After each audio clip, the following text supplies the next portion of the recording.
जो डरते हैं वो मरते हैं और जो लड़ते हैं वो जीतते हैं। हम करेंगे, लड़ेंगे, जीतेंगे।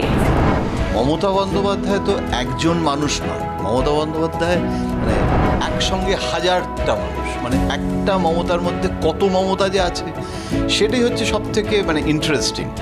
গাড়িটা তো একটু নিচে, তো আমি পেছনে, মমতা বন্দ্যোপাধ্যায় সামনে, তো ওখান থেকে এই দিদি দিদি যেরকম হয়, মমতা বন্দ্যোপাধ্যায় ওখান থেকে কাঁচ নামিয়ে ওদের সঙ্গে কথা বলছে। তো এই রকম ব্যাপারটা মমতা বন্দ্যোপাধ্যায় কি কিন্তু কখনো, এমনকি চিফ মিনিস্টার বললে তো রেগে যায়, মমতা বন্দ্যোপাধ্যায় বলে আমি দিদি, তো আমি দিদিই থাকবো, আমি রাজ্যের দিদি। মমতার একটা অদ্ভুত ব্যাপার আছে দিদিমণির, ও কিন্তু খুব পাংচুয়াল, টেরিবলি পাংচুয়াল। অনেকে জানে কিনা জানি না, মানে ও যদি কারো ধরো প্রধানমন্ত্রীর সঙ্গেও যদি 5টা অ্যাপয়েন্টমেন্ট থাকে, ও মানে 3টে থেকে রেডি। শুধু প্রধানমন্ত্রী বলে নয়, যে কোনো লোক, কেজরিওয়াল ওর বাড়িতে আসবে হয়তো 3টে। অন্য Mamata, untold story of Mamata, 32 নম্বর এপিসোড, 19শে জুন রবিবার।